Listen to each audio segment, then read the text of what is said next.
I don't have the time and I don't have the money to run around after a loser. Do you understand me? A loser. You're on your own. Click. Diana Morrison stared at the hospital phone. The dial tone buzzed. Her husband had just called her a loser and hung up. She'd been in a coma for 4 days. Her ribs were broken. Her body was covered in bruises from a crash that should have killed her. And Terrence had called her a loser. Nurse Gloria walked back in. Her face was grim. Honey, I need to tell you something. Diana looked up. What? Your husband. He was here. Diana's heart stopped. What do you mean he was here? 4 days ago, while you were unconscious. He didn't ask to see you. He went straight to the front desk and told them he needed your purse. The room tilted. He took your wallet, Gloria said quietly. Your credit cards. Everything. And he's been spending your money ever since. Diana couldn't breathe. How much? $5,000 at Gucci yesterday. $2,000 at Gibson's Steakhouse the night before. That was when Diana understood. The crash wasn't an accident. Her husband had tried to kill her, and when that failed, he'd robbed her while she was dying. The beeping woke her up. Beep, beep, beep. Each sound felt like a hammer hitting her skull. Diana tried to move. Pain exploded in her chest. Everything hurt. Easy now, honey. Easy. A nurse stood beside the bed. Blue scrubs, tired eyes. Name tag, Gloria. You're at Chicago Memorial Hospital. You've been here 4 days. You were in a coma, sweetheart. 4 days. 4 days of her life, just gone. My husband, Diana croaked. Her throat felt like sandpaper. Where's Terrence? Does he know I'm here? Something dark flickered across Gloria's face. Honey, there hasn't been anyone here to visit you. That's impossible. He must be traveling. He must not have gotten your messages. We called him 6 times, Gloria said quietly. Someone answered once. We told them you were in critical condition. They hung up. Diana felt ice spreading through her chest. No, that can't be right. Can I use the phone? Please. Gloria handed her the heavy receiver. Diana's hand shook as she dialed. She'd memorized this number 12 years ago. 12 years of marriage. Ring. Ring. On the 3rd ring, he picked up. Music blared in the background. Loud music, glasses clinking. A woman laughing. He was at a party. What? Terrence barked. Terrence. Diana's voice broke. It's me. It's Diana. Where are you? He huffed. An impatient sound. Diana, what is it? I'm busy. I'm in the middle of something important. I'm in the hospital, Diana sobbed. I was in an accident. A truck hit me. I'm at Chicago Memorial. Please, you have to come. Hospital? His voice was cold. Not worried, just annoyed. Are you serious? What did you do? Did you wreck the car? God, always something with you. No, it wasn't my fault. A truck slammed into me. Terrence, please. I have broken ribs. They said I almost died. The music got quieter. He'd stepped away from the noise. His next words were worse than shouting. They were calm, cold, calculated. Listen, Diana. I'm tired. I'm so tired of you and your constant drama. You're always the victim. You're a burden. I'm trying to build something real here, and you just keep dragging me down. Diana's chest tightened. What are you talking about? I don't have the time, Terrence snapped, and I don't have the money to run around after a loser. Do you understand me? A loser. You're on your own. Take care of yourself. Click. The line went dead. Diana slowly placed the receiver back. Her hand was perfectly steady now. The tears stopped. A loser. 12 years. 12 years of paying their rent with her nonprofit salary while he chased failing businesses. 12 years of eating ramen so he could eat steak. 12 years of believing in him when everyone else said he'd never succeed. And now, lying in a hospital bed with broken bones, she was the loser. Gloria came back with water and pills. She must have seen Diana's face. He said it, didn't he? Gloria's voice was hard. Called you a loser? Diana nodded. That's funny, Gloria said. Because he's been living like a king. Diana's head snapped up. What? That American Express gold card of yours? Someone's been spending. $5,000 at Gucci 2 days ago. Another $2,000 at Gibson's Steakhouse. Diana's mouth went dry. That's impossible. My cards are in my wallet. The police must have it from the accident. The police don't have it, honey. Gloria's voice dropped. We do. Or we did. What do you mean? Gloria took a breath. Security footage. A man named Terrence Morrison came here 4 days ago. Same day you were admitted. Diana's heart hammered against her broken ribs. He was here? He was here while you were unconscious, but he didn't ask to see you? Didn't ask a single doctor about your condition. He went to the intake desk, showed his ID, said he was your husband. Told the nurse he needed your purse to keep it safe. The air left Diana's lungs. We had a new nurse that day, Gloria continued. First week on the job. She believed him. Gave him your purse from property lockup. Diana stared at the wall. He was here. While she was dying, Terrence had come to this hospital. Not to hold her hand. Not to pray. Not to ask if she'd survive. He came to steal her wallet.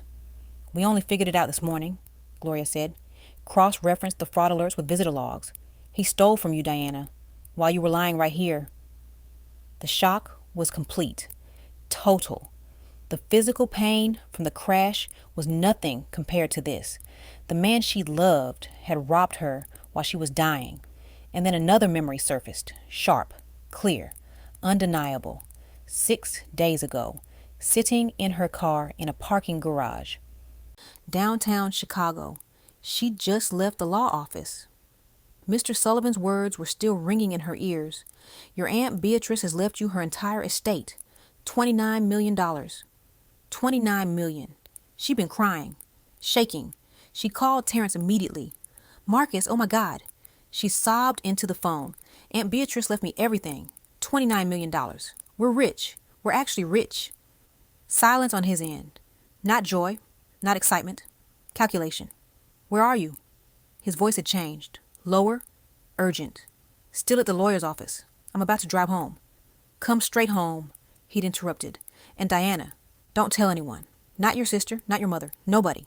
This is our news. Just ours. Understand? Yes. Yes, of course. I love you. She'd hung up, started driving, happy, excited, grateful. 20 minutes later, on the highway, a black truck had appeared in her rearview mirror. It hadn't just hit her. It had hunted her. Crossed 2 lanes, aimed for her door, forced her into the concrete barrier. Diana looked at Gloria. He knew about the money. He was the only person who knew. Gloria's eyes widened. Diana. The crash wasn't an accident. Diana's voice was steady now, clear. The truck didn't just hit me. It came for me. 2 hours after I told Terrence about the inheritance, someone tried to kill me. Gloria stood up fast. Honey, if that's true, you're not safe here. I need to call my sister. Diana reached for the phone again. Shanice will help me. She dialed with trembling fingers. Shanice picked up on the second ring. Shanice, Diana choked out. Please, you have to help me. I'm at Chicago Memorial. I was in a crash, and Terrence, God, Shanice, I think he tried to kill me. Pause. Not shock, not concern, annoyance. Diana. Shanice's voice was sharp, high-pitched.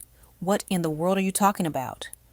I'm in the hospital. I've been here 4 days. A truck hit me, and Terrence knew about the inheritance. I don't have time for this, Shanice snapped. Do you know what day it is? Sunday. Clayton's parents are here. His boss is here. We're in the middle of a barbecue for his firm, and you're calling me with this insane nonsense.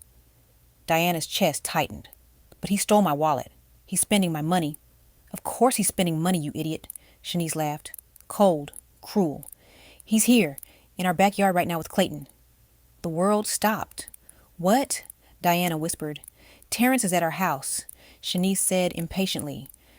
Clayton is helping him. Finally helping your deadbeat husband make something of himself. He's introducing him to investors. And you have the nerve to call here and accuse him of murder? Shanice, please. You're jealous, Shanice hissed. You've always been jealous that I married someone successful. That Clayton is willing to help Terrence when you couldn't. You just had to call and ruin it. I'm not. Get yourself together. Take an Uber home. And don't call this house again. Click. Diana sat there. Phone in her lap. Staring at nothing. They were all together. Terrence, her sister, her brother-in-law Clayton, having a barbecue, laughing, making deals. While she lay here broken and alone, she placed the phone back slowly. Her hand was steady. She had no family. No one was coming. And if Terrence tried once and failed, he'd try again. Listen, before I tell you what happened next, before I tell you about the moment everything exploded, I need you to do something. Drop a comment right now. Tell me what city you're watching from, because if you ever felt this, if you ever called someone for help and they told you that you were crazy, if you ever trusted someone with your whole heart and they tried to destroy you, I need you to know you're not alone. Hit that subscribe button because this story gets worse before it gets better. And you need to see how it ends. 2 days passed. Diana didn't cry again. The fear burned away, left something colder, harder. Gloria made calls. Good calls. First call, hospital security. Within an hour, a man in a dark suit appeared outside Diana's door.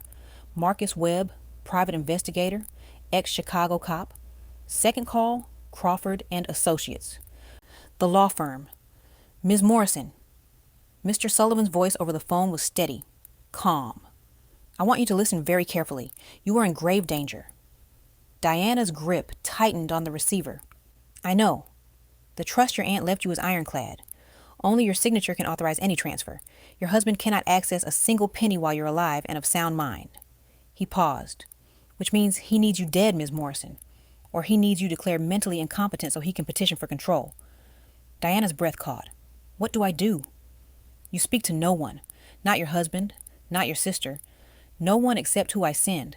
I'm dispatching our top litigator immediately, Vanessa Cole, best attorney I've ever worked with. She'll protect you. When? Tomorrow morning. Until then, Mr. Webb stays outside your door. And Ms. Morrison? If your family tries to contact you, don't engage. Let calls go to voicemail. We need documentation. Diana hung up, sat back against the pillows. Her body was healing. The bruises were fading from purple to yellow. The sharp pain in her ribs was now just a dull ache, but her mind was sharp, focused, clear. She thought about the 12 years with Terrence Morrison. How charming he'd been when they met, full of dreams about starting his own company. How she believed every word.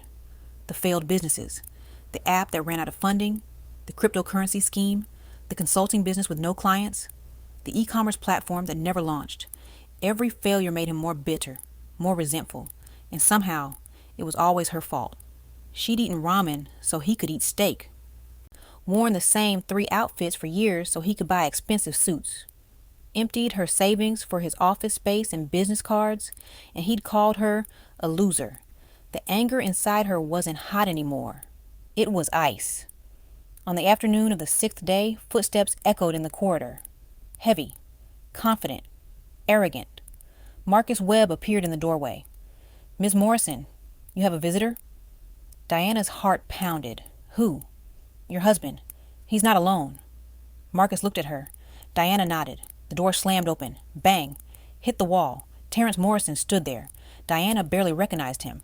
Brand new suit. Navy blue. Expensive. His hair freshly cut. Sharp. Perfect. Shoes gleaming. And he was smiling. Cold. Victorious. A woman walked in behind him. Cream-colored suit. Designer. Expensive briefcase. Diana's stomach dropped. This had to be Vanessa Cole. The lawyer Mr. Sullivan sent, but Vanessa's arm was linked through Terrence's. She looked at him with affection. Then her eyes moved to Diana, went cold. Oh, look at that. Terrence's voice boomed. It's still alive. He laughed. I have to be honest. I really thought you'd be dead by now. Guess those doctors are better than I thought. What a shame. Diana couldn't speak, just stared. Diana, Terrence said, sliding his arm around the woman's waist. Meet someone special. This is Vanessa. Vanessa Cole, my lawyer, my partner, my future wife. The words hit like a physical blow. Vanessa Cole, the same name Mr. Sullivan gave her, but Vanessa was holding Terrence's hand. She'll be my wife soon, Terrence corrected. She's my lawyer first, and as soon as she cleans up this mess, he gestured at Diana, as soon as I'm free of this trash, we're getting married in Italy. Vanessa spoke, voice smooth, bored. Terrence, darling, can we speed this up? You said she was ready to sign. I have a 3 o'clock reservation. Of course, baby. Anything for you. Terrence turned back to Diana. His smile vanished. Eyes went dead, cold. He pulled papers from his jacket, threw them at her. They hit her chest. Pain flared in her ribs. Sign them. Diana looked down. Top page. Petition for dissolution of marriage. Divorce papers. But there were other documents. Power of attorney forms. Mental incompetency declarations. Conservatorship petitions. I don't understand, Diana stammered. Mr. Sullivan said you were coming to help me. You're from Crawford and Associates. You're my lawyer. Vanessa laughed. Short, sharp, mocking. Help you? Look at you. You can't help yourself. I'm Terrence's lawyer. This whole situation is pathetic. But your firm manages my aunt's trust? The firm works for its clients. Vanessa interrupted coldly. Right now, my only client here is Terrence. Terrence leaned in close. Diana smelled cologne, the cologne she'd bought him. She's the best lawyer in Chicago, he said softly. Know what she's going to do? Prove to the court what I've been saying for years, that you're unstable, crazy. He tapped his temple. After this accident, you're clearly mentally incompetent. Can't be trusted with money. Diana's blood went cold. You won't get away with this. Get away with it? Terrence laughed. I already have. Vanessa filed the petition. We have medical opinions.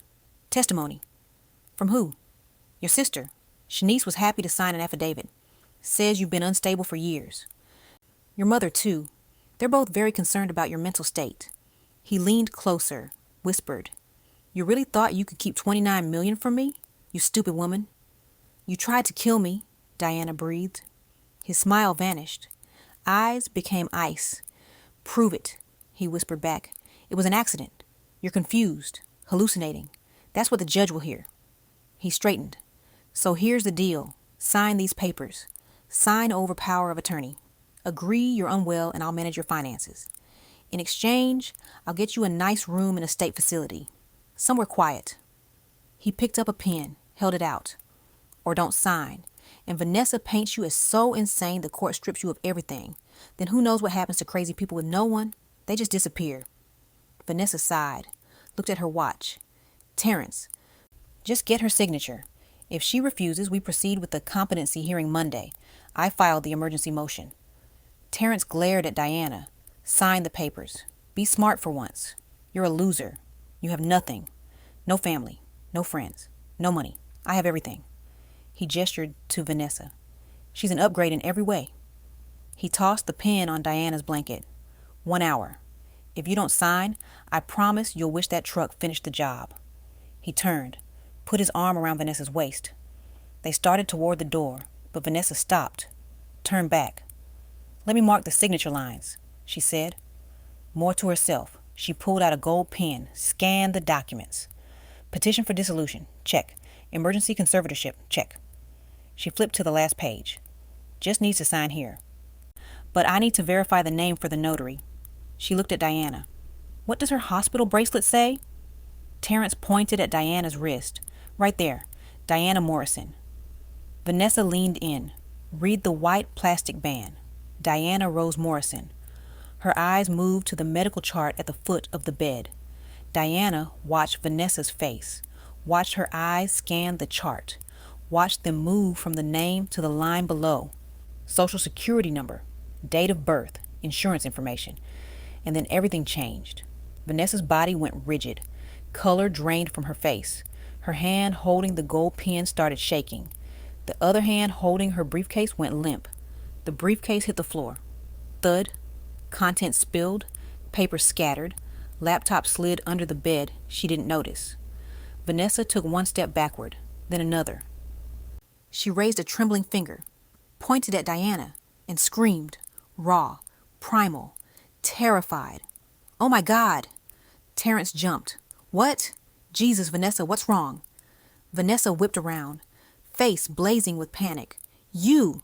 She shrieked. You lying, you stupid! She turned back to Diana, whole body shaking. You are Diana Morrison, she stammered. Point to the chart. Social Security ending in 4782, the Crawford Trust, the Beatrice Washington Estate, $29 million. Her voice dropped to a horrified whisper. You are my client. Silence. Absolute, Deafening. Only sound. The beep, beep, beep of Diana's heart monitor. Terrence stood frozen, mouth open, face going from tan to gray to white. Client? He said weakly. Baby, what are you talking about? Vanessa transformed. The terrified woman vanished, replaced by something dangerous. I am Vanessa Cole, she said, voice shaking with controlled rage, senior partner at Crawford and Associates. My firm manages the Beatrice Washington Trust. We are her attorneys. She turned on Terrence, eyes blazing. And you hired me. You lied to me. Told me your wife abandoned you. Told me she was mentally unstable. You paid me with her credit card, my client's stolen card, to help you steal from her. Terrence's mouth worked. No sound came out. Do you have any idea what you've done? Vanessa demanded. Diana used the bed railing, ignored the pain in her ribs, pulled herself up to sitting. They both turned to look at her. Diana's voice was cold, clear, steady. He didn't just pay you with my card, Counselor Cole. Vanessa's eyes locked on hers. He tried to kill me. Vanessa's face went white. What did you say? Diana's voice didn't waver. He tried to kill me, and when that failed, he came here and stole my wallet. The words hung in the air like a bomb that hadn't exploded yet. Vanessa took one step back, then another. Her expensive briefcase slipped from her fingers. It hit the floor with a thud. The contents exploded across the linoleum. Laptop, papers, gold pen rolling under the bed. She didn't notice. Oh my God, Vanessa whispered. Oh my God, what have I done? Terrence's face went from white to gray to a sickly green. She's lying. Vanessa, baby, don't listen to her. She's been mentally unstable for years. That's why we're here. That's why we need... Shut up. Vanessa's voice was ice. Terrence blinked. What? Shut up. She spun on him. Don't say another word. Not one more word. Her hands were shaking as she pulled out her phone, started dialing. Who are you calling? Terrence demanded. His voice cracked. Vanessa, what are you doing? Someone answered. Vanessa didn't look at him. David, it's Vanessa Cole. I need you to freeze every account tied to Terrence Morrison right now. Every account, every card, everything. Terrence's mouth fell open. What? No, you can't. Wire fraud against the firm, Vanessa continued. Her lawyer voice was back, cold, professional, deadly. He attempted to access the Beatrice Washington Trust this morning, called our wealth management division, pretended to be me. Diana's chest tightened. He what? Vanessa's eyes met hers. 9 a.m. this morning. Someone called our office using my name. Tried to authorize a $200,000 wire transfer to an offshore account. That's a lie, Terrence shouted. I never... They recorded the call, Vanessa said, still looking at Diana. It was your voice, a recording, saying, yes, I authorize this transfer. He must have taped you at some point, cut it up, used it to impersonate you. Diana's hands clenched the bed sheets. That son of a... David, get forensics on it immediately, Vanessa said into the phone. Metadata, timestamps, everything, and trace the retainer I received yesterday. He paid me with stolen funds. The client's American Express? Yes, her card, to file fraudulent documents against her. She listened, nodded. I'm at Chicago Memorial now, room 314, with Diana Morrison, the actual client. She's alive, conscious, and about to press charges. Terrence made a strangled sound, started backing toward the door. Marcus Webb stepped into the doorway, blocked the exit, 6'3", 240 pounds of ex-cop muscle. Going somewhere? Marcus asked quietly. Terrence spun around, looked at Diana, at Vanessa, at Marcus. His eyes went wild, trapped animal wild. This is insane, he said, voice rising, shrill. Vanessa, you're my fiancée. We're supposed to be getting married. We're a team. She's trying to poison you against me. Can't you see what she's doing? Vanessa ended the call, looked at him with an expression Diana had never seen on a human face. Pure disgust. I am not your fiancé. Each word was a blade. I am not your lawyer. I am not your team. What I am is a senior partner who just realized she's been conned into committing legal malpractice by a man who tried to murder his wife. I didn't murder anyone. Terrence's voice cracked. You paid me with her credit card. Vanessa's control shattered. She was screaming now. You took me shopping. You bought me dinners. You held my hand and cried about your crazy wife. And the whole time, you were spending money stolen from a woman in a coma. Her chest heaved. Do you have any idea what you've done to me? Vanessa, please. I filed court documents. The words ripped out of her. I filed a conservatorship petition against my own client. I accepted a $50,000 retainer paid with stolen money. That's not malpractice. That's conspiracy. That's fraud. And if you really did try to kill her, she pointed at Diana, that makes me an accessory to attempted murder. Terrence's face had gone gray. I can fix this. We can fix this together. We? Vanessa shrieked. There is no we. You used me. Terrence took a step toward her, hands out, pleading. Baby, please, if you just listen. Everything happened in 2 seconds. Terrence lunged, not at Vanessa, at Diana. His face twisted. Rage, panic, desperation. His hands reached for her throat. You shut up, he roared. Just shut up right now. He made it 3 steps. Marcus Webb caught him mid-lunge, spun him, drove him face first into the wall. Crack. Don't move, Marcus said. Calm. Professional. Terrence bucked, tried to twist free. Get off me. I'm her husband. You can't. A second security guard filled the doorway, younger, built like a linebacker. He moved to Marcus's side. Together, they wrenched Terrence's arms behind his back. You have the right to remain silent, Marcus said. I suggest you use it. Nurse Gloria rushed in. Police are here. 30 seconds out. Diana pressed one hand to her chest. Her heart was hammering. The other hand gripped the bed rail so hard her knuckles went white. He tried to attack her. In front of witnesses. In front of cameras. In front of his own lawyer. Terrence had just destroyed himself. Vanessa stood frozen, staring at Terrence pinned against the wall, her briefcase on the floor, papers everywhere, her perfect hair coming loose from its bun. Oh God, she whispered. Oh God, what have I done? Heavy boots in the corridor. 2 Chicago police officers appeared, one male, one female, hands on their belts. Chicago PD, the male officer said. We got a call about an assault in progress? Right here. Marcus didn't let go of Terrence. Subject attempted to assault the patient. Went for her throat. We stopped him. Security footage will confirm. The female officer pulled out handcuffs, moved toward Terrence. Sir, I need you to remain calm and cooperate. This is harassment, Terrence screamed, face still pressed to the wall. This is entrapment. My wife is mentally unstable. She's lying. I came here to help her and... Sir, the officer interrupted. You have the right to remain silent. I strongly suggest... No.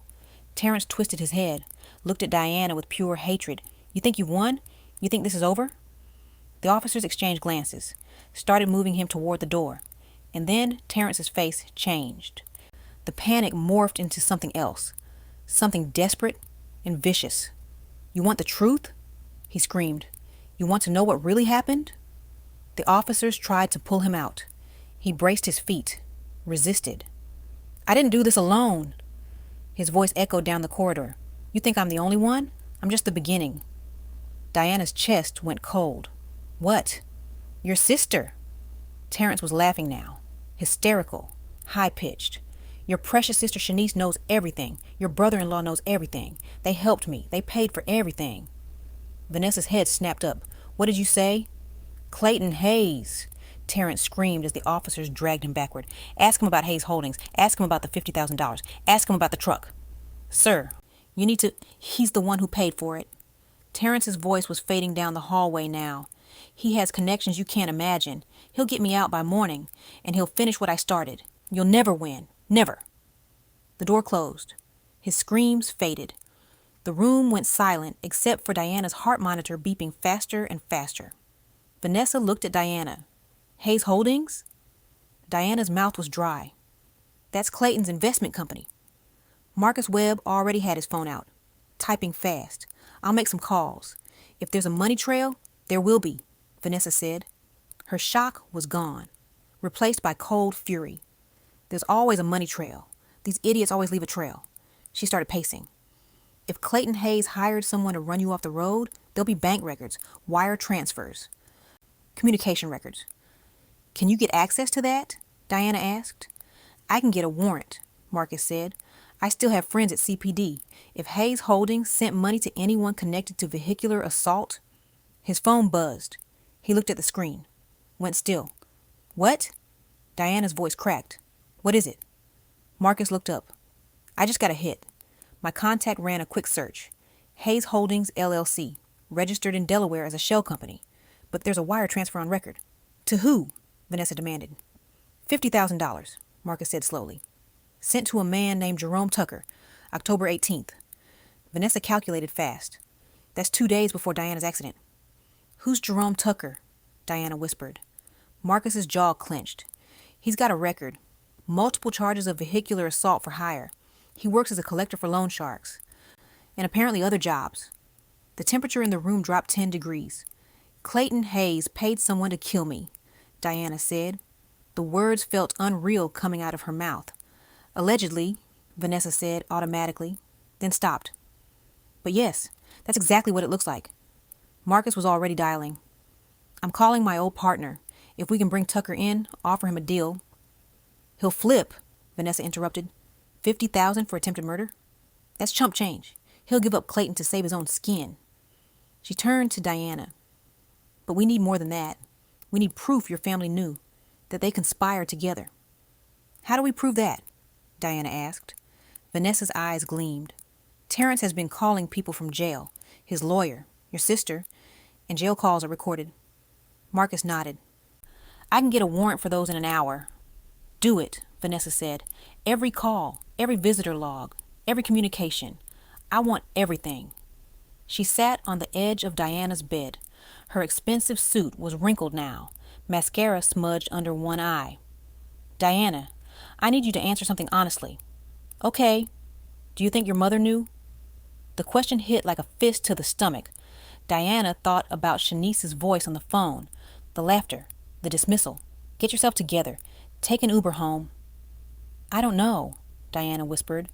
Because, Vanessa continued, if they're planning to have you declared incompetent, they'll need witnesses, people who've known you your whole life saying you've always been unstable. Diana's hand started shaking. My mother. Would she testify against you? Diana thought about Pearl Washington, about all the times she'd favored Shanice, about all the times she'd called Diana too sensitive or making mountains out of molehills. Yes, Diana said. She would? Vanessa pulled out her phone, started scrolling. Then we need to move faster than they... She stopped. Her face went pale. What? Diana demanded. What is it? They already filed. Vanessa's voice was flat. Emergency conservatorship petition. Cook County Family Court, filed by Clayton Hayes and Shanice Hayes. Diana felt the floor drop away. When? This morning, 9 a.m., right after Terrence tried to access your trust. What's the hearing date? Marcus asked. Vanessa looked up. Monday morning, 8 a.m. That's 2 days, Diana whispered. Emergency petitions get fast-tracked, Vanessa said, especially when they claim immediate danger. She scrolled, read. Her expression darkened with every line. They're claiming post-traumatic psychosis from the accident, paranoid delusions, inability to make rational decisions. She paused. They have 3 supporting affidavits. Diana's chest tightened. From who?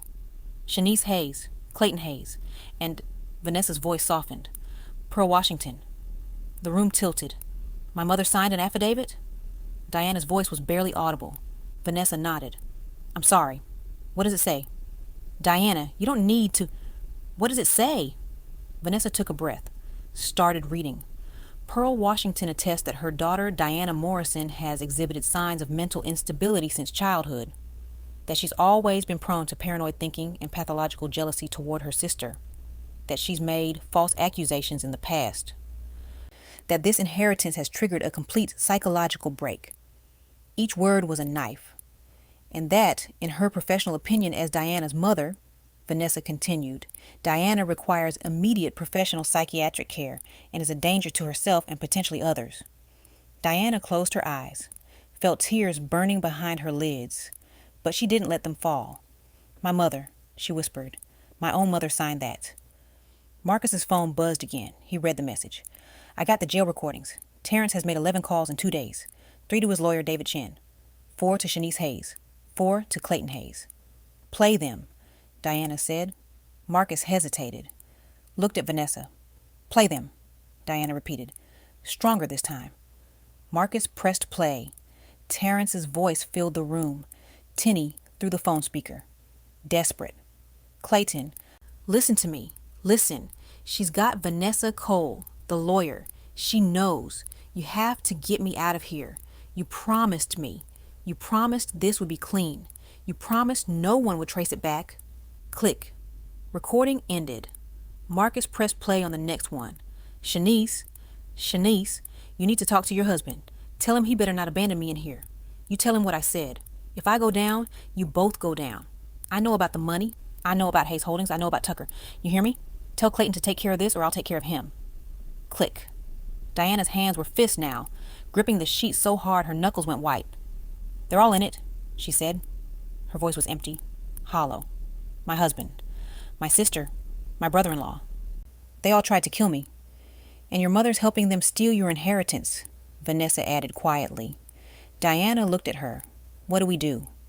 Vanessa stood up, straightened her wrinkled suit, fixed her hair. We fight back, she said. They think you're weak, broken, isolated. They're preparing to go to court Monday and have you declared insane. She leaned in, eyes locked on Diana's. So we don't wait for Monday. We go to them. Tonight. Diana's heart started pounding. Go to them? Where are they right now? Vanessa asked. Diana blinked. It's Sunday evening. They're at my mother's house. Sunday dinner. It's tradition. Perfect. Vanessa smiled. It wasn't warm. Then that's where we're going. Marcus looked up. That's risky. If they lawyer up before we can... They won't have time, Vanessa interrupted. We're walking in with police, with evidence, with Jerome Tucker's confession, with jail recordings. We're going to hit them so fast they won't know what happened. She looked at Diana. Are you ready to face them? Diana thought about her mother signing that affidavit, about Shanice laughing on the phone, about Clayton with his old money smugness. She thought about Terrence's hands reaching for her throat. Yes, Diana said. Her voice was steel now. Let's go to Sunday dinner. Vanessa pulled out her phone, started making calls. I need 2 patrol units, unmarked. Chicago Memorial Hospital. We're serving arrest warrants for conspiracy to commit murder and fraud. Pause. Yes, multiple suspects. Hayes residence on the south side. I'll text you the address. She hung up, made another call. David, it's Vanessa. I need you to prepare emergency motions to dismiss the conservatorship petition. Fraud. Conspiracy. All of it. I want them filed electronically tonight, before Monday morning. Pause. Because by tomorrow morning, the petitioners are going to be in custody. She ended the call, looked at Diana. Can you walk? Diana tested her legs, swung them over the side of the bed. Pain flared in her ribs, but it was manageable. Yes. Good, because we're leaving in 10 minutes. Nurse Gloria appeared in the doorway with clothes. Real clothes, not a hospital gown. I had someone grab these from the hospital gift shop, Gloria said. Figured you'd need them. Diana took the clothes. Black pants, simple blouse, nothing fancy, but better than a hospital gown. Thank you, Diana said, for everything. Gloria squeezed her hand. Go get them, honey. All of them. 10 minutes later, Diana sat in the back of an unmarked police car. Vanessa beside her, Marcus driving, 2 patrol cars following behind. Lights off. No sirens. They drove through Chicago streets. The sun was setting, streetlights flickering on. Diana's childhood home was 20 minutes away. Her heart pounded against her broken ribs with every mile. You okay? Vanessa asked quietly. No, Diana said honestly, but I'm going anyway. Vanessa nodded. Good answer. They turned onto Diana's mother's street. Neat brick houses, well-kept lawns, white picket fences. The house at the end had lights on. Cars in the driveway. Clayton's BMW, Shanice's Mercedes, Pearl's old Buick. They were all there. Marcus parked 3 houses down. Killed the engine. Ready? He asked. Diana looked at the house where she'd grown up, where she celebrated every birthday, every Christmas, every milestone. The house where her family was right now, celebrating her destruction. Let's go, Diana said. She opened the car door and stepped out into the cool evening air. Vanessa came around the car, straightened her suit one last time. Remember, Vanessa said quietly. Let them talk. Let them think they're safe. The more they say, the deeper they bury themselves. Diana nodded. They walked up the sidewalk together, Marcus and the other officers behind them. Diana could hear voices through the front door. Laughter. The clink of silverware on china. They were using the good dishes, the ones Pearl only brought out for special occasions. They were celebrating.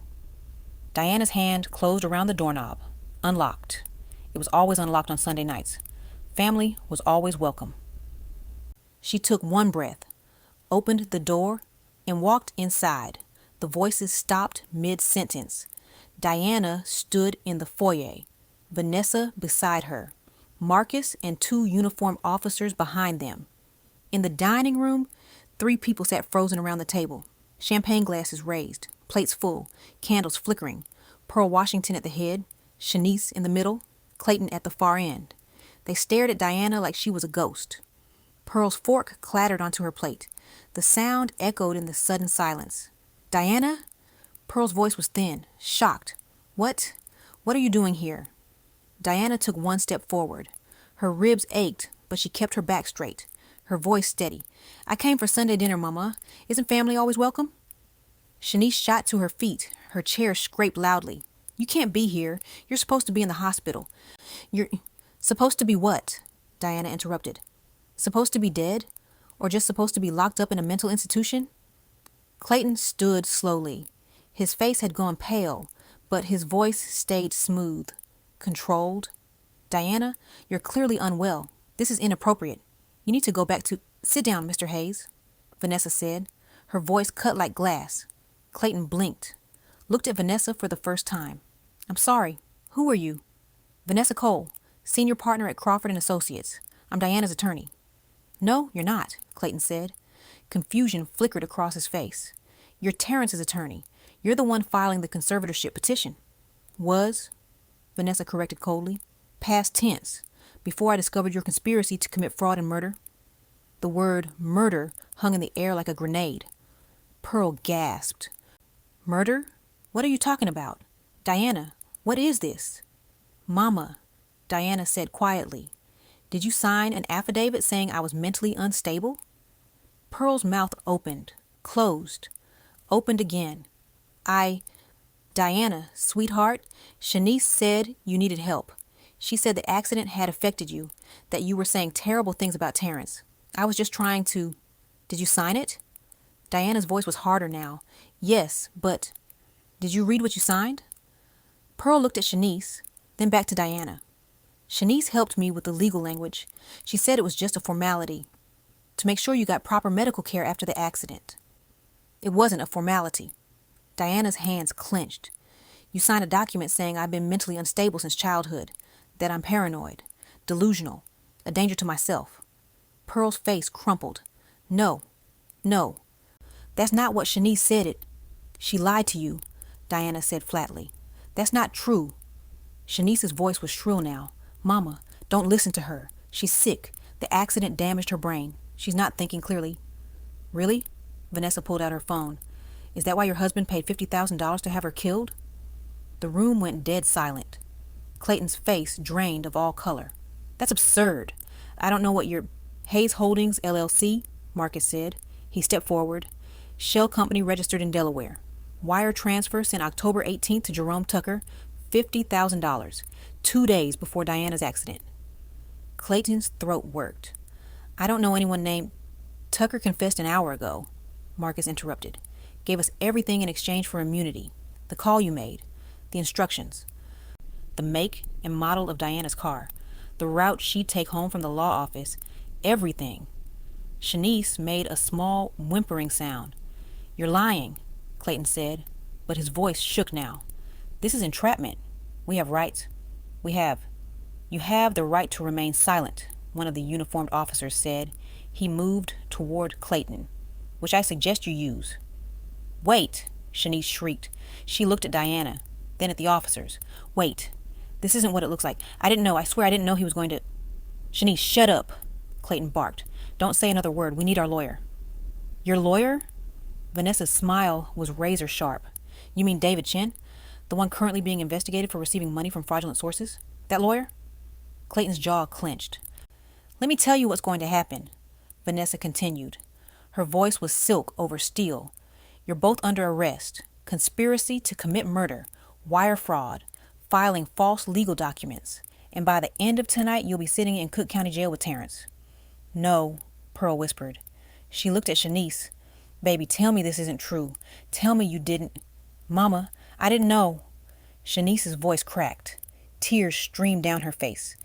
Clayton said we were just going to scare her. He said Terrence would take the money and leave. He said nobody would get hurt. He promised. Shanice, Clayton roared, stop talking. But Shanice wasn't listening anymore.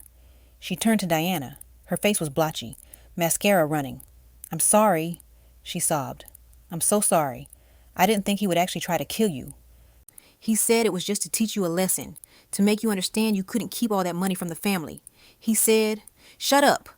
Clayton lunged across the table, reached for Shanice. The officers moved fast. One caught Clayton's arm, twisted it behind his back. The other pulled out handcuffs. Clayton Hayes, you're under arrest for conspiracy to commit murder in the first degree. This is ridiculous. Clayton struggled against the officer's grip. I want my lawyer. I'm not saying another word until... Funny thing about that, Marcus said. He pulled out his phone, started reading. We've got 11 recorded jail calls from Terrence Morrison. 4 of them to you. Want me to play them? Clayton's face went from red to white. Marcus pressed play. Terrence's voice filled the room. Tinny. Desperate. Clayton, listen. She's got Vanessa. She knows about the truck. You promised me. You said this would be clean. You said no one could trace it back. Marcus stopped the recording. Want to hear the rest? Clayton's mouth worked, but no sound came out. Or how about this one? Marcus continued. He pressed play on another recording. I did what you told me to do. I used the Hayes Holdings account like you said. I hired Tucker like you said. I made the call from a burner phone like you said.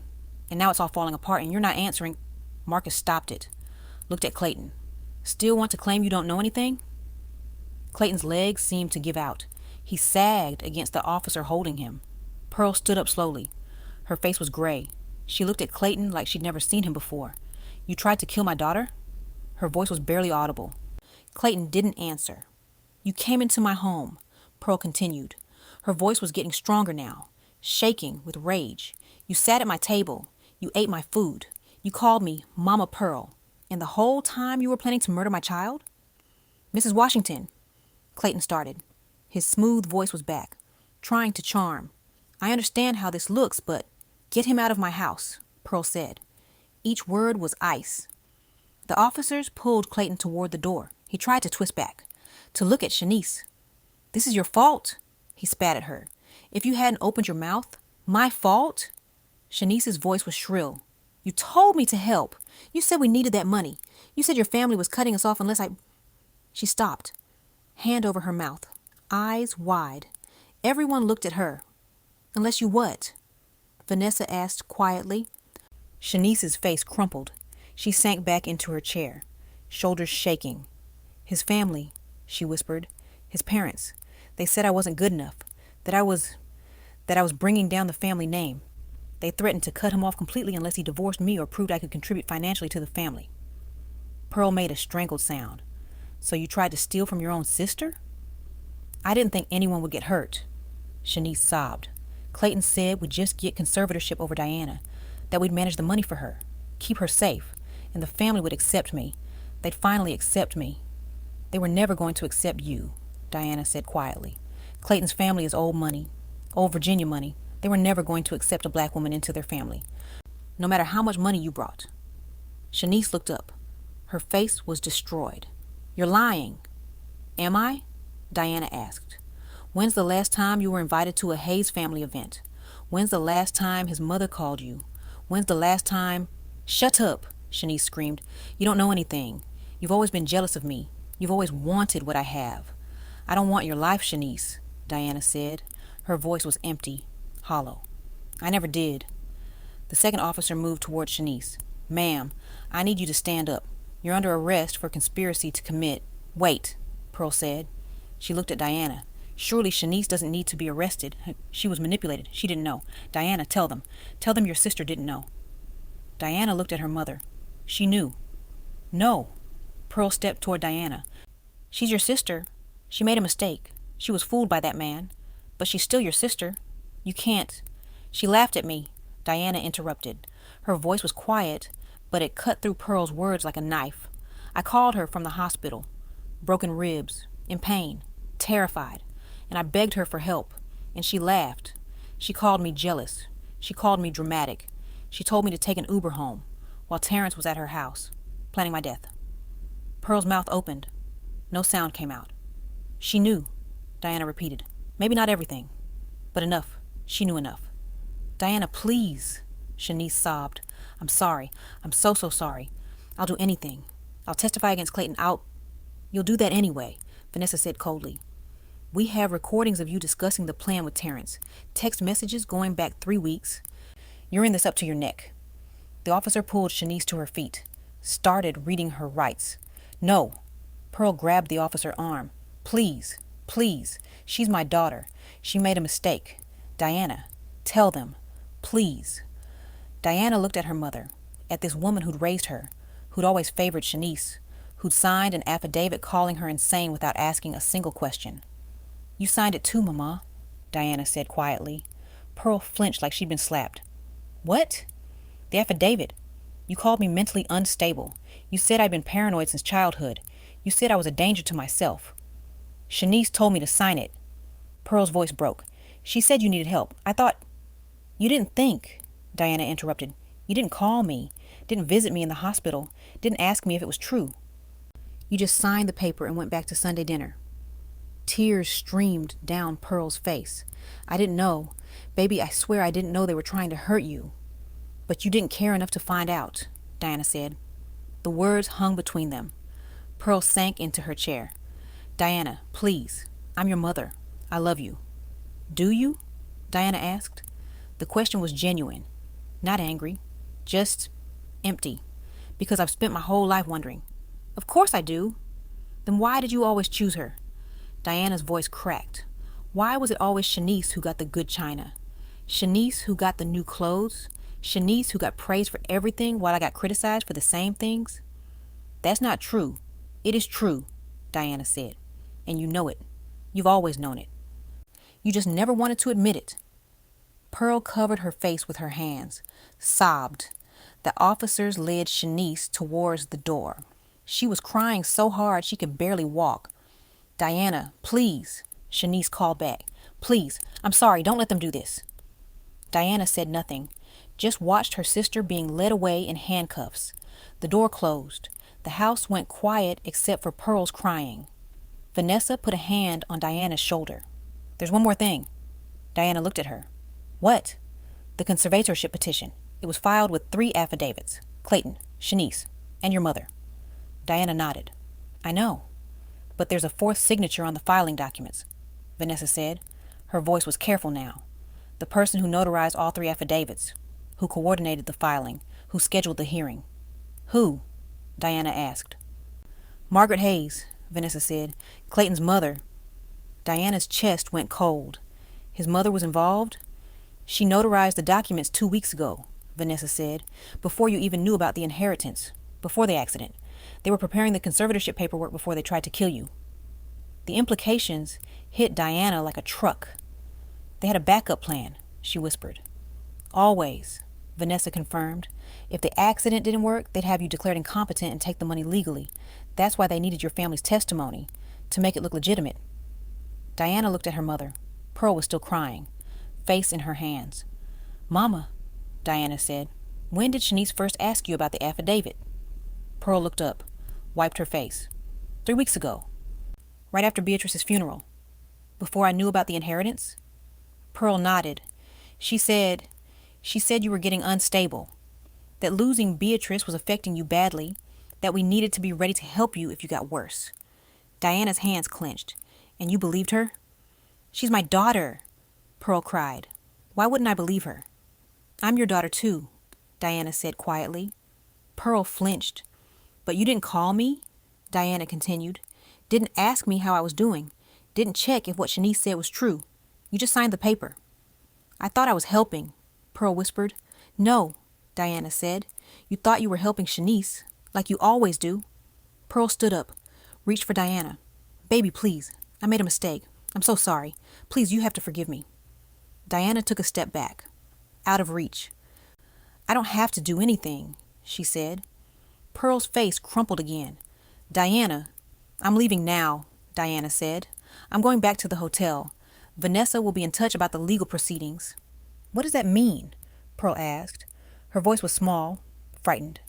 It means, Vanessa said, that Mrs. Washington will need to testify about how she was manipulated into signing false documents, and depending on what the investigation reveals, she may face charges herself. Charges? Pearl's voice rose. But I didn't know. I didn't know they were trying to hurt her.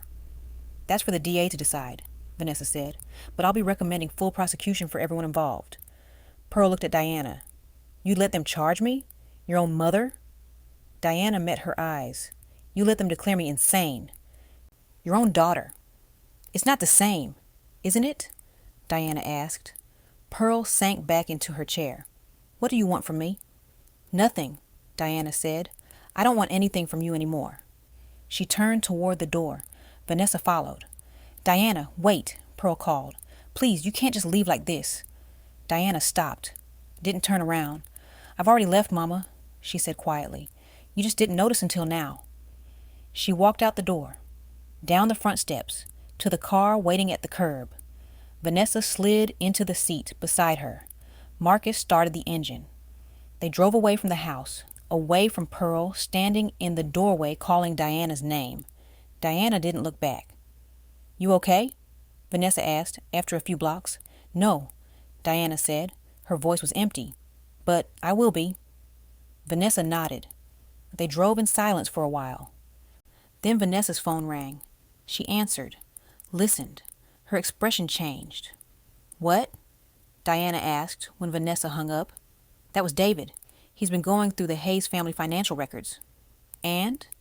Margaret Hayes didn't just notarize those documents, Vanessa said slowly. She funded the whole operation. Wire transfers from her personal trust to Hayes Holdings, $200,000 over the last month. Diana stared at her. Clayton's mother paid for my murder? Looks that way, Vanessa said. She was protecting her family's money. Her son married outside the approved circle. She needed him to either divorce Shanice or prove he could bring money into the family. Your inheritance was the perfect solution. So she helped him steal it, Diana finished. And when you survived, Vanessa continued, she helped coordinate the conservatorship plan, got your family on board, made it look legal and legitimate. Diana leaned back against the seat, closed her eyes. How many people wanted me dead? She asked quietly. We're still counting, Vanessa said, but we'll get all of them, I promise. Diana opened her eyes, looked out the window at the Chicago streets passing by. You know what the worst part is? She said. What? I would have shared the money with them, Diana said. If they just asked.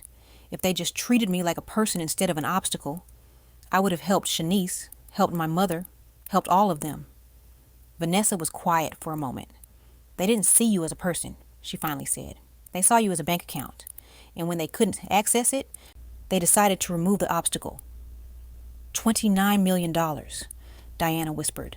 That's what my life was worth to them. No, Vanessa said firmly. That's what they thought. But they were wrong. Your life is worth infinitely more than that. Diana looked at her.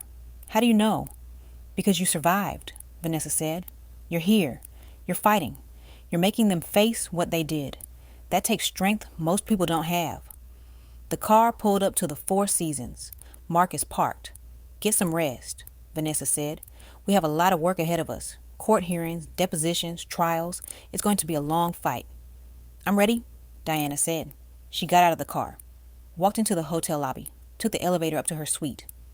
The security guards nodded as she passed. Inside, the suite was quiet, dark, safe.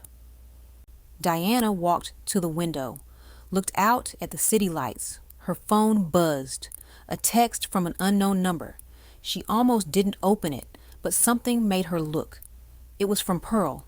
I'm so sorry, baby. I know you don't believe me. I know I failed you. But I need you to know something. I need you to know about what really happened with Beatrice's will.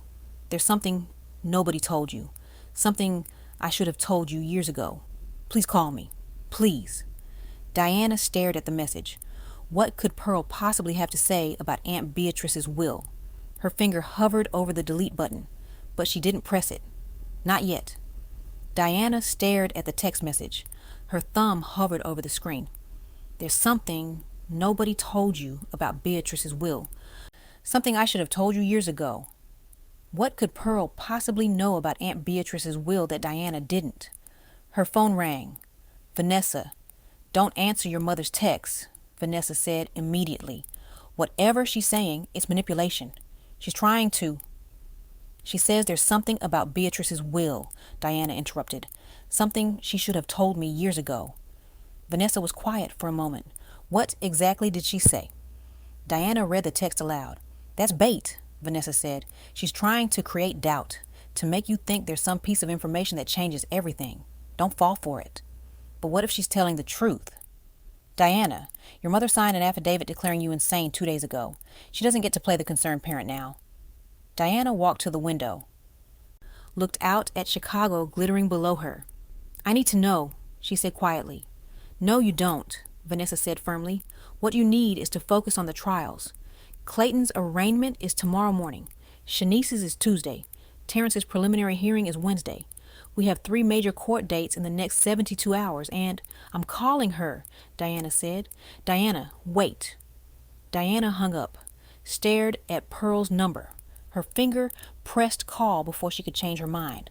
Pearl answered on the first ring. Diana, baby, thank God. I've been calling and what about Beatrice's will? Diana's voice was flat, empty. Pearl took a shaky breath. Can we meet, please? There are things I need to tell you face to face. No. Please, Diana, just 30 minutes. I'll come to you. Wherever you are? You don't know where I am. The Four Seasons, Pearl said quietly. Downtown. Vanessa Cole's firm is paying for it. I called the hospital. They told me you'd been discharged into private security. Diana's chest tightened. How do you know all that? Because I'm your mother, Pearl said. And despite what you think, I do care about you. You have 15 minutes, Diana said. The lobby, public space. Security will be watching. Thank you, Pearl whispered. Thank you, baby. I'll be there in 10. Diana hung up, texted Vanessa immediately. My mother's coming to the hotel. Lobby, 15 minutes. I need you here. The response came back in seconds. On my way, don't meet her alone. Wait for me. Diana pocketed her phone, changed into jeans and a sweater. Something that didn't scream victim or broken. She took the elevator down.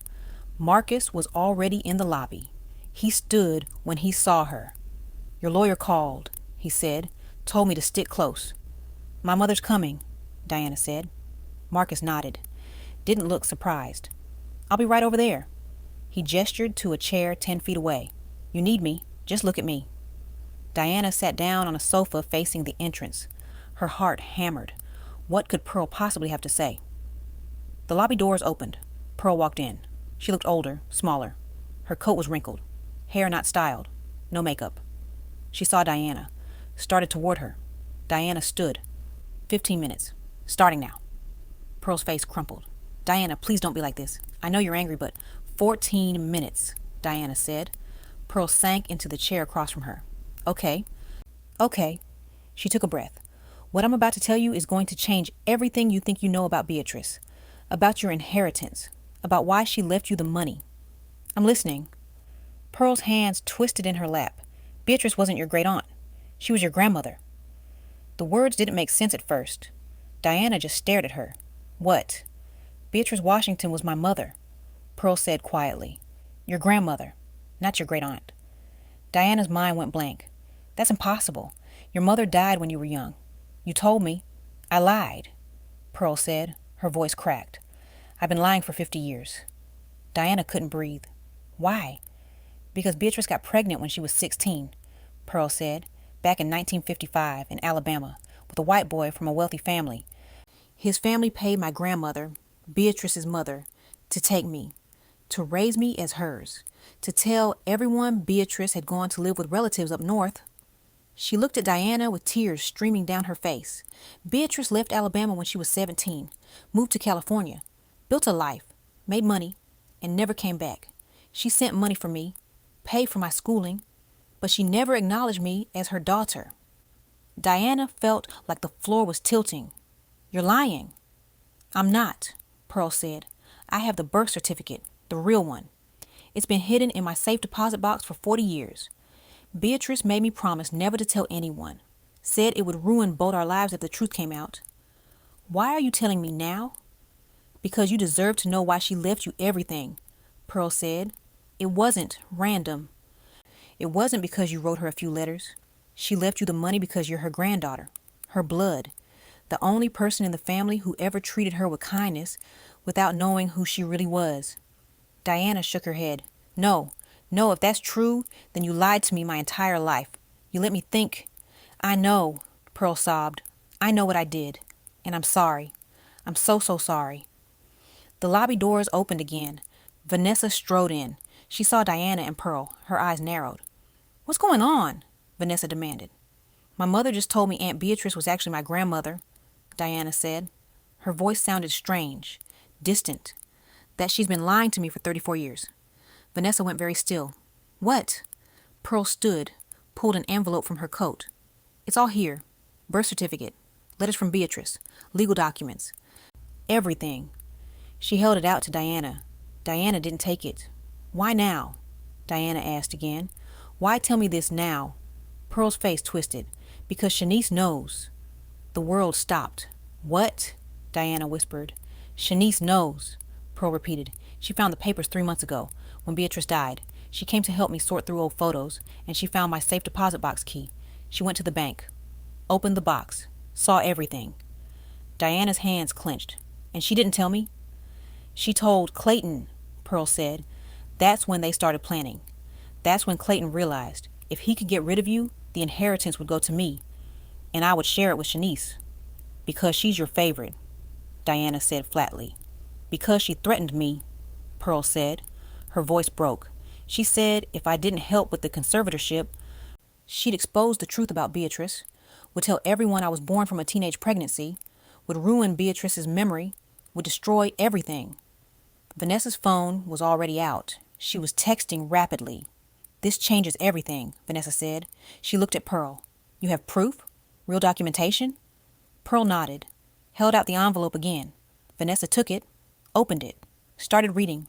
Her expression changed with every document. This is real, she said quietly. Birth certificate from 1955. Lists Beatrice Washington as mother, age 16. Father listed as unknown. She looked at Diana. You're Beatrice's biological granddaughter. Diana couldn't process it. What does that mean legally? It means Shanice and Clayton knew you had a stronger legal and blood claim to the inheritance, Vanessa said. Her mind was already working. It means they weren't just stealing from you. They were destroying the one person Beatrice actually wanted to have her money. It also means, Pearl added quietly, that Margaret Hayes knew too. Diana's head snapped up. What? Margaret Hayes, Pearl repeated. Clayton's mother. She's the one who helped Shanice understand the legal implications. She's the one who told them that if you were gone, the inheritance would pass to me as Beatrice's biological daughter, and that I would share it with my remaining child. Shanice, Diana breathed. The Hayes family did extensive research, Pearl continued. They hired investigators, found out about Beatrice's real identity, about her past, about the white boy who got her pregnant. She looked at Diana.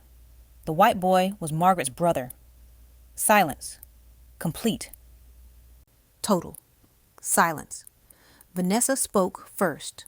Are you saying Clayton Hayes is Diana's cousin? Pearl nodded. Second cousin. Beatrice's son, the baby she gave up, was Margaret's nephew. He died in Vietnam in 1972. Never married. No children, but Margaret knew about him. Knew about Beatrice. And when Clayton married Shanice, and then you inherited all that money, she realized what it meant. She was stealing from family, Diana said. She was protecting her family's money, Pearl corrected. In her mind, that money should have gone to Beatrice's son, her nephew.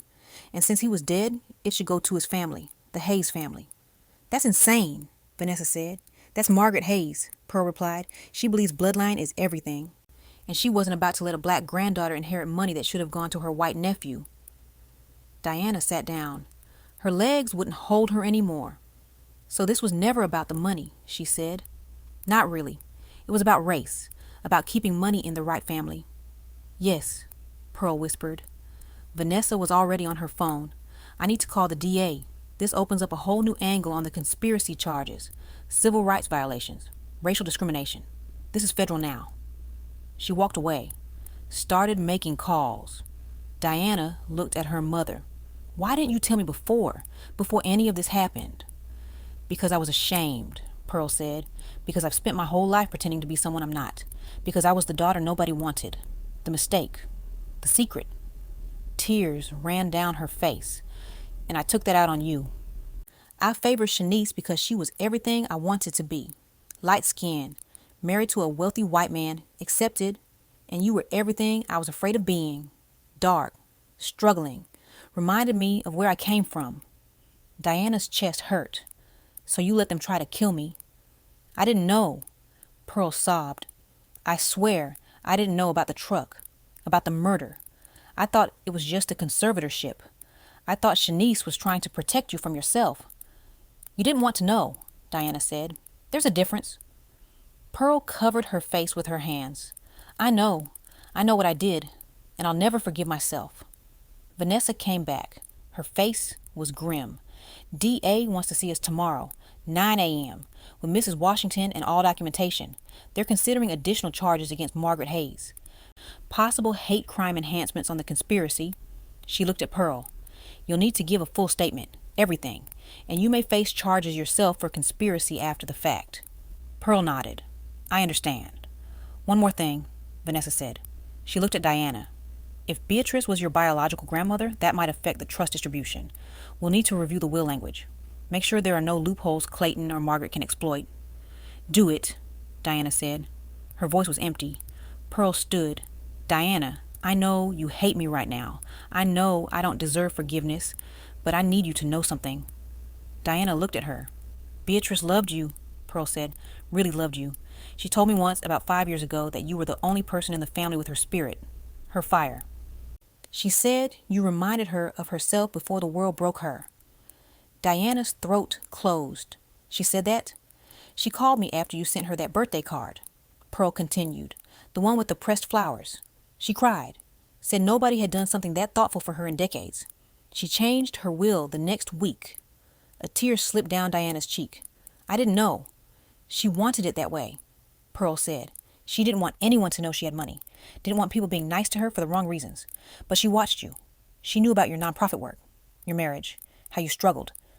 And she wanted to give you a chance at the life she never had. Pearl reached out, touched Diana's hand briefly. Diana didn't pull away. I'm sorry I stole that from you, Pearl whispered. I'm sorry I let them hurt you. And I'm sorry it took almost losing you to make me tell the truth. She turned and walked toward the door. Stopped. Looked back. The hearing. Monday morning. The conservatorship petition. I'm withdrawing my affidavit. And I'm testifying against Shanice and Clayton. Against Margaret. Against everyone who tried to hurt you. Why? Diana asked. Because you're right, Pearl said. I've made my choice. I chose Shanice over you every day of your life. But I'm not making that choice anymore. She walked out. The doors closed behind her. Diana sat in the quiet lobby. Vanessa sat down beside her. Are you okay? No, Diana said. My aunt was my grandmother. My mother lied to me for 34 years. My cousin tried to kill me for racist reasons, and my sister knew all of it and used it to manipulate everyone. She looked at Vanessa. How am I supposed to be okay? You're not, Vanessa said quietly. Not for a long time, but you're going to survive. You're going to testify. You're going to watch every single one of them face justice, and you're going to build a life with that $29 million that honors Beatrice's memory. Diana wiped her eyes. What if I can't? You can, Vanessa said. You already have. Marcus approached. Ms. Morrison, Ms. Cole, I just got a call from Cook County Jail. They both looked at him. Terrence Morrison tried to make another phone call 20 minutes ago to Margaret Hayes' home number. The call was blocked, but we recorded his attempt. What did he say? Vanessa asked. He left a voicemail on the jail system, Marcus said. He told her that Pearl was talking, that she was turning on them, and that if Margaret didn't fix this, he was going to tell everyone about her brother, about Beatrice, About everything. Vanessa stood. That's a threat. Potential witness tampering. We can use that. There's more, Marcus said. Margaret Hayes tried to book a flight to Switzerland 30 minutes ago. One-way ticket. Leaving tomorrow night. She's running, Diana said. Not if I can help it, Vanessa said. She pulled out her phone. Started dialing. I'm getting an emergency restraining order and a motion to surrender her passport. She's not leaving the country. She walked away making calls. Marcus looked at Diana. You should get some rest. Tomorrow's going to be a long day. Diana nodded, stood. Her legs were shaky, but they held. She took the elevator back up to her suite. The security guards nodded as she passed. Inside, she collapsed onto the bed, stared at the ceiling. Beatrice was her grandmother, her actual grandmother, the woman who sent her birthday cards every year, who'd written her back when Diana sent letters, who'd asked about her life, her dreams, her struggles. That woman had been her grandmother, and she'd left Diana everything because she saw herself in her. Diana pulled out her phone, found an old photo. Beatrice at a family reunion 5 years ago. Gray hair, warm smile, eyes that had seen too much pain. I wish I'd known. Diana whispered to the photo. I wish you told me. But maybe Beatrice had told her, in her own way, by leaving her the money, by giving her a chance at a better life. Diana's phone buzzed. Text from Vanessa. Got the restraining order. Margaret Hayes is now barred from leaving Cook County. Passport being surrendered tomorrow morning. She's trapped. Another text came through immediately after. Clayton's lawyer just withdrew from his case. David Chin cited conflict of interest. Clayton's arraignment tomorrow with no legal representation. Then another. Shanice's lawyer called. She wants to make a deal. Full testimony against Clayton and Margaret in exchange for reduced charges. Diana read the messages. Put her phone down. They were all turning on each other now. The conspiracy was eating itself alive. Her phone rang. Unknown number. She almost didn't answer, but something made her pick up. Diana Morrison? A woman's voice. Older, cold. Who is this? Margaret Hayes. I believe we need to talk. Diana's blood went cold. I have nothing to say to you. You should listen anyway, Margaret said. Her voice was ice. Because I'm about to make you an offer you'd be foolish to refuse. I'm hanging up. $5 million, Margaret said quickly. Cash, wired to any account you choose. Tomorrow, in exchange for dropping all charges against Clayton. Diana couldn't speak. He's my son, Margaret continued. My only son. I will not let him rot in prison because of a misunderstanding about some money. A misunderstanding? Diana's voice shook with rage. He tried to have me killed. And you survived, Margaret said. You have your inheritance. You're fine. Clayton made a mistake. A young man's mistake. It doesn't deserve to destroy his entire life. He tried to murder me for being black, Diana said. That's not a mistake. That's who he is. $5 million, Margaret repeated. Think about what you could do with that. In addition to the 29 you already have, that's $34 million. You'd never have to work again. I'm recording this call, Diana said, and I'm sending it to my attorney right now. You ungrateful little... Margaret's voice changed. Vicious now. You think you won? You think you're safe? My family has connections you can't even imagine. We've been in Virginia for 200 years. We know judges, prosecutors, politicians. You're nothing. You're nobody. And when I'm done with you... Diana hung up. Her hands were shaking. She immediately called Vanessa. Margaret Hayes just offered me $5 million to drop charges against Clayton. What? Vanessa's voice went sharp. When? Just now. She called me. Then when I refused, she threatened me. Said her family has connections. That I'm nobody. Did you record it? The phone recorded it automatically. Send it to me right now, Vanessa said. That's bribery and witness intimidation. We've got her. We finally got her. Diana sent the recording. Heard Vanessa listening to it in real time. Oh, this is beautiful, Vanessa said. This is absolutely beautiful. She just handed us everything we need. Federal charges, bribery, intimidation, attempted obstruction of justice, and that little speech about her family's connections. That's going to play really well for the jury. Diana could hear the smile in her voice. Get some sleep, Vanessa said. Tomorrow morning, we're taking all of this to the DA, and by tomorrow afternoon, Margaret Hayes is going to be sitting in a cell next to her son. Good, Diana said. She hung up. Lay back on the bed. Tomorrow, they'd face them all in court. Terrence, Clayton, Shanice, Margaret, all of them. And Diana was ready. But first, she had one more call to make. She dialed Mr. Sullivan, the lawyer who'd started all of this. He answered on the third ring. "Ms. Morrison, I was hoping you'd call." "I need to know something," Diana said. "Did Beatrice tell you that she was my grandmother?" Silence on the other end, then a long breath. "Yes," Mr. Sullivan said quietly. "She told me everything, 23 years ago when she first hired me. She made me promise never to reveal it unless absolutely necessary." "Did she know what would happen if I inherited?" "She knew there would be resistance," Mr. Sullivan said. "She knew your family would react badly, but she believed you were strong enough to handle it. Strong enough to survive." "I almost didn't," Diana whispered. "But you did," Mr. Sullivan said. "And that's exactly why she chose you, because you're a survivor, just like she was." Diana closed her eyes. "Thank you for telling me. There's one more thing," Mr. Sullivan said. "Beatrice left you a letter, to be given to you only if the full truth came out. I have it in my office. Would you like me to bring it tomorrow?" Diana's chest tightened. "Yes, please." "I'll see you at 9 a.m., Mr. Sullivan said, "with the letter and with my full testimony about Beatrice's intentions. We're going to make sure her wishes are honored. All of them." He hung up. Diana lay in the dark hotel room. Tomorrow she'd read Beatrice's letter. Tomorrow she'd face her family in court. Tomorrow justice would begin. But tonight she just breathed, in and out. Alive, surviving, exactly as Beatrice knew she would. The next morning, Diana sat in Mr. Sullivan's office. The old lawyer placed an envelope on the desk between them. Cream-colored paper. Beatrice's handwriting on the front. "To Diana, when she's ready to know the truth." Diana's hand shook as she picked it up. "Take your time," Mr. Sullivan said quietly. "I'll wait outside." He left. The door closed. Diana opened the envelope, pulled out 3 pages of neat cursive. Beatrice's handwriting, dated 3 months before she died. "My dearest Diana," it began. "If you're reading this, then you know the truth, that I'm your grandmother, that I've been hiding from my own blood for 50 years, that I'm a coward who gave up her baby because I was too afraid to fight for her. I want you to understand why I left you everything. It's not about the money. It never was. When I got pregnant at 16, my family gave me 2 choices: give up the baby or be disowned.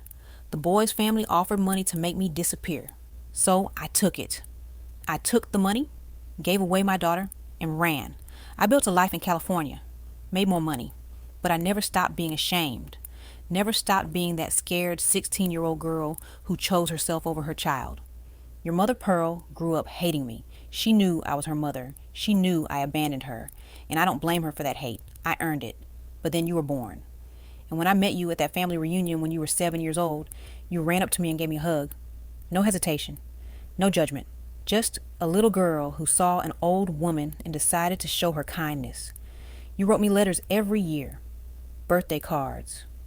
You asked about my life, my garden, my cat. You treated me like a person who mattered. You didn't know I was your grandmother. You didn't know about the money. You were just kind because that's who you are. That's why I'm leaving you everything. Because you're the only person who ever loved me without wanting something in return. You're the daughter I should have been. The woman I wish I had the courage to become. They're going to come for you, your family. They'll try to take what's yours. They'll say terrible things. They'll hurt you. But I know you'll survive because you have something I never had. Courage. Use the money to build the life you deserve. Help people the way you've always helped people. And remember that you come from survivors, from women who made terrible choices but kept fighting anyway. I love you, Diana. I always have. Grandma Beatrice. Diana's vision blurred. Tears fell onto the paper. She read it again and again. A knock on the door. Vanessa stepped in. "It's time," she said gently. "The DA is ready." Diana folded the letter, put it back in the envelope, stood up. "Let's go finish this," she said. They walked into the conference room. The district attorney sat at the head of the table. Pearl was already there, looking small, broken. The DA was a black woman in her 50s, sharp eyes, no-nonsense expression. "Ms. Morrison," she said, "I'm District Attorney Carol Jenkins. I've reviewed everything. the wire transfers, the recordings, the documentation. And I want to be very clear about what we're dealing with here. She pulled out a file. Thick. Heavy. This is not just attempted murder. This is a conspiracy that spans multiple parties. Involves racial animus, witness intimidation, bribery, and fraud. We have enough evidence to seek maximum sentences for everyone involved. Diana sat down. What does that mean?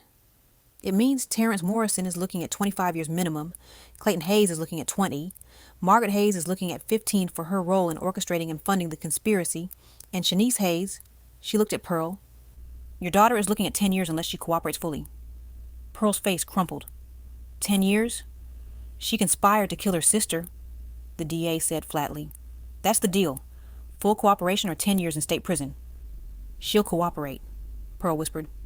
Good, the DA said, because we need her testimony against Margaret Hayes. That's the kingpin here. Margaret funded everything, coordinated everything. She's the one who needs to go down hard. She looked at Diana. I need to ask you something. Margaret Hayes tried to bribe you last night. $5 million. Are you willing to testify about that?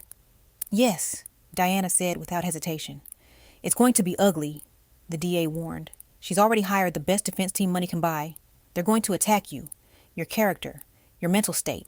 They'll bring up the conservatorship petition, claim you're unstable, vengeful, looking for a payday. Let them try, Diana said. The DA smiled. Good, because we're going to trial next month, and when we're done, the Hayes family is going to learn that money doesn't buy you out of everything. The arraignment started 2 hours later. Terrence was first. Diana sat in the courtroom gallery, Vanessa beside her, Pearl 3 rows back. The bailiff brought Terrence in, orange jumpsuit, hands cuffed. He looked smaller somehow, diminished. He saw Diana, his face twisted with hate. All rise, the bailiff said. Judge Pamela Rodriguez took the bench. Black woman, early 60s. Reputation for being tough but fair. Mr. Morrison, the judge said, you're charged with attempted murder in the first degree, conspiracy to commit fraud, grand larceny, and assault. How do you plead? Terrence's public defender stood. Not guilty, Your Honor. Bail? The judge asked. The prosecutor stood. The people request remand, Your Honor. Mr. Morrison has already demonstrated violent behavior toward the victim. He attempted to assault her in her hospital room just 3 days ago. He's a flight risk and a danger. The judge looked at Terrence. Bail denied. Trial date set for February 15th. Next case. Terrence was led away. He turned to look at Diana one last time. You're dead, he mouthed. You're dead. The bailiff grabbed him, pulled him out of the courtroom. Diana didn't flinch. Clayton's arraignment was next. He walked in without handcuffs. His bail had already been posted by his family. $1 million cash. He wore an expensive suit, hair perfect, but his eyes were hollow, empty. Mr. Hayes, Judge Rodriguez said, you're charged with conspiracy to commit murder, wire fraud, and solicitation of murder for hire. How do you plead? Clayton's new attorney stood, a white man in his 60s, slicked back hair. Not guilty, Your Honor.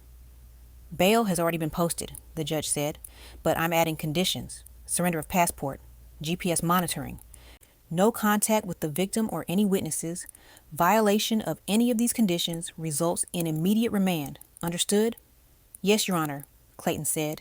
His voice was flat. Trial date February 22nd. Next case. Clayton was led out. He didn't look at Diana. Didn't look at anyone. Shanice came in crying. Mascara streaked down her face. Hair unwashed. Public defender beside her. Ms. Hayes, the judge said, you're charged with conspiracy to commit murder and conspiracy to commit fraud. How do you plead? Not guilty, Shanice sobbed. The people have a cooperation agreement in process. The prosecutor said, we request reasonable bail with conditions. Bail set at $500,000, the judge said. Surrender of passport. No contact with co-defendants or victim. Trial date pending cooperation agreement. Next. Shanice was led out. She looked at Diana as she passed, mouthed, I'm sorry. Diana looked away. Margaret Hayes was last. She walked in like she owned the courtroom, head high, designer clothes, not a hair out of place. Mrs. Hayes, Judge Rodriguez said, Her voice was ice now. You're charged with conspiracy to commit murder, wire fraud, bribery of a witness, intimidation of a witness, and obstruction of justice. How do you plead? Not guilty, Your Honor. Margaret's attorney stood. White man. Probably cost $1,000 an hour. And we moved for immediate bail. Mrs. Hayes is a pillar of the community. No criminal record. No flight risk. No flight risk? The prosecutor shot to her feet. She tried to book a one-way flight to Switzerland yesterday. She attempted to bribe the victim last night. She has overseas accounts and property in 3 countries. She's the definition of a flight risk. Judge Rodriguez looked at Margaret. I've reviewed the evidence. The recorded phone call where you offered Ms. Morrison $5 million to drop charges. The threats you made. The wire transfers funding this entire conspiracy. She leaned forward. You're remanded without bail, Mrs. Hayes, and I'm adding a federal hold for potential civil rights violations. Trial date March 1st. Margaret's face went white. You can't do this. Do you have any idea who I am? My family? Your family can visit you in Cook County Jail, the judge said. Bailiff. 2 officers moved toward Margaret. She jerked away from them. Don't touch me, she shrieked. Get your hands off me. They cuffed her anyway, started leading her out. She turned to look at Diana. Pure venom in her eyes. This isn't over, Margaret hissed. My family will destroy you. Mrs. Hayes, the judge said sharply. One more word, and I add contempt of court to your charges. Margaret's mouth snapped shut, but her eyes stayed locked on Diana until she was pulled through the door. The courtroom emptied. Diana sat there for a moment, breathing. It's done, Vanessa said quietly. They're all in the system now, all going to trial. How long until sentencing? Diana asked. Trials will take 3 to 4 months, Vanessa said. But with the evidence we have, they'll all be convicted. It's not a question of if. Just when. They walked out of the courthouse together. Diana stopped on the steps. The cold Chicago air hit her face. Pearl was waiting at the bottom of the steps. Diana, she called out. Please, can we talk? Diana walked down, stopped 3 feet away. What? I testified, Pearl said. I told them everything. About Beatrice. About Shanice finding the documents. About Margaret's involvement. All of it. Good, Diana said. I'm going to keep testifying. Pearl continued. At trial. I'm going to make sure they all go to prison for what they did to you. Why? Diana asked. Why now? Why not 3 days ago? Why not 3 months ago when Shanice found those documents? Pearl's face crumpled. Because I was a coward. Because I chose the easy path. Because I've been choosing the easy path my whole life. She took a step closer. But I'm not doing that anymore. I'm choosing you now. Even if it's too late. Even if you never forgive me, I'm choosing you. Diana looked at her mother. This woman who lied for 50 years, who'd favored Shanice, who'd signed papers calling Diana insane. I don't forgive you, Diana said quietly. Not yet. Maybe not ever. Pearl nodded, tears streaming down her face. I understand. But, Diana continued, I'm not shutting the door completely. You want to make this right? Testify. Tell the truth. Help me make sure they all pay for what they did, and then maybe we can talk about rebuilding something. Okay, Pearl whispered. Okay, I'll do that. I promise. Diana turned to walk away, stopped, looked back. And Mama, get therapy. Real therapy. Because you've got 50 years of trauma and shame to work through. And you're not going to be any good to anyone until you deal with it. Pearl nodded. I will. I promise. Diana walked to the car where Marcus was waiting. 3 months passed. The trials were brutal. Every news channel covered them. The Chicago Inheritance Murder Conspiracy, they called it. Terrence's trial lasted 2 weeks. The jury deliberated for 3 hours. Guilty on all counts. 25 years. No parole. Clayton's trial lasted 3 weeks. Shanice testified against him, told everything. The planning, the money, the coordination with his mother. Guilty. 20 years. Margaret's trial was the longest. 5 weeks. The defense tried everything. Character witnesses, expert testimony, claims of misunderstanding. But the jury heard the recorded phone call, the bribery attempt, the threats. They saw the wire transfers, the conspiracy, guilty on all counts. 15 years. Federal prison. Shanice took a plea deal. Full cooperation. 7 years, reduced to 5 with good behavior. Pearl testified at every trial, told the truth, didn't try to minimize, didn't try to protect anyone. The DA declined to charge her, said she was a victim too, manipulated by her own daughter. 6 months after the arrests, Diana stood at the sentencing hearing for all of them. Judge Rodriguez looked at each defendant in turn. "This case," she said, "represents one of the most disturbing conspiracies I've seen in 30 years on the bench. A family that decided murder was preferable to sharing an inheritance, that racial animus and greed were more important than human life." She looked at Terrence. "Mr. Morrison, you tried to murder your wife for money. You stole from her while she was dying. You attacked her in a hospital room. I sentenced you to 25 years in state prison." Terrence didn't react, just stared straight ahead. "Mr. Ray Warr, Clayton Hayes," the judge continued, "you hired someone to commit murder. You conspired with your mother. You manipulated your wife. 20 years. Clayton closed his eyes, nodded once. "Mrs. Margaret Hayes, you orchestrated this entire conspiracy. You funded it. You threatened witnesses. You attempted bribery. And you did it all because you believed your family's money and bloodline made you superior to others. 15 years in federal prison." Margaret's face was stone, but her hands shook. "Ms. Shanice Hayes," the judge said, "you betrayed your sister. You manipulated your mother. But you eventually cooperated with authorities. 5 years." Shanice was already crying. "I hope," the judge said, "that all of you spend your time in prison thinking about what you destroyed, not just Diana Morrison's life, but your own." She banged her gavel. Court adjourned. Diana stood in the courtroom as they were led away. Terrence in one direction, Clayton in another, Margaret in a third, Shanice last. Shanice stopped when she reached Diana. The guard let her pause for just a moment.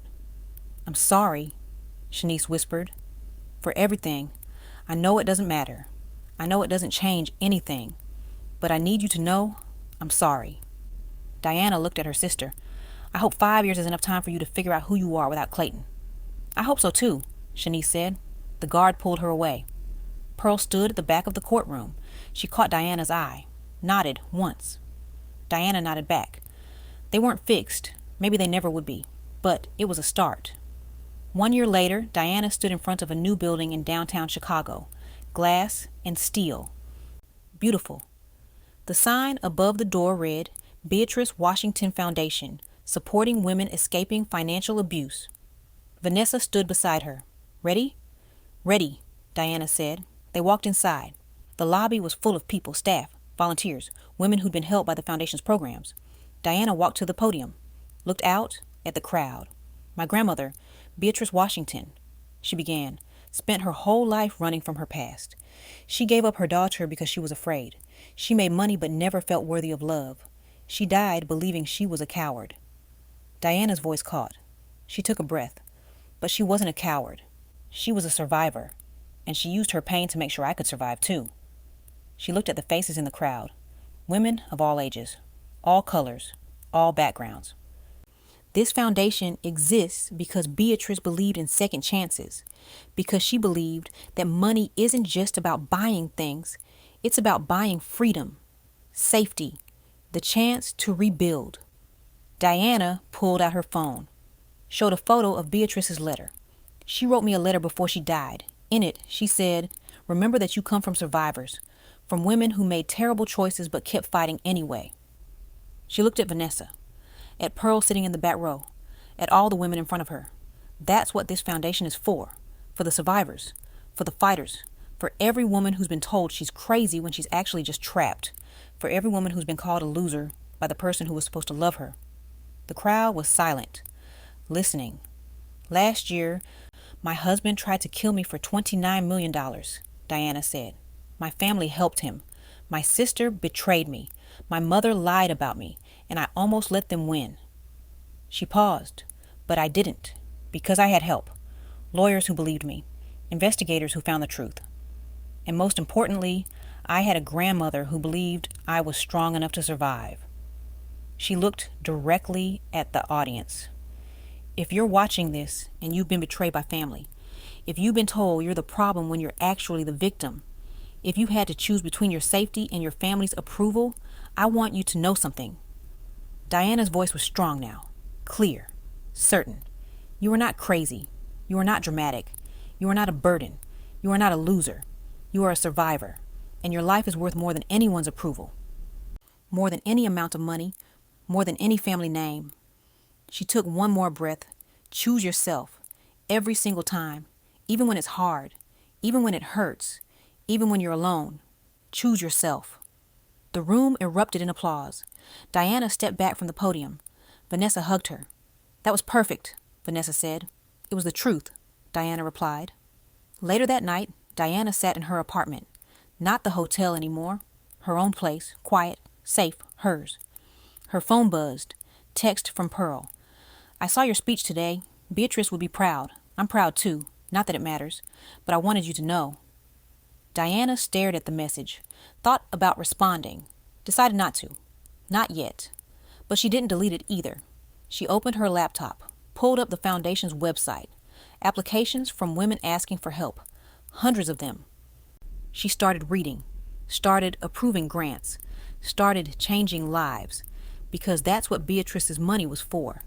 Not for buying things, not for status, not for revenge, for freedom. Diana Morrison had survived her family's attempt to destroy her. She'd faced them in court, watched them go to prison, and now she was using every dollar of her inheritance to make sure other women could survive too. She thought about Beatrice's letter, the last line. I love you, Diana. I always have. I love you too, Grandma, Diana whispered to the empty room. And for the first time in a year, she smiled, because she'd done it. She'd survived. She'd won. And she was building a life that honored the woman who believed in her when no one else would. She wasn't a victim anymore. She wasn't broken. She wasn't lost. She was Diana Morrison, granddaughter of Beatrice Washington, survivor, fighter, free, and no one, not her husband, not her sister, not her family, not their money or their connections or their hate, could ever take that away from her again.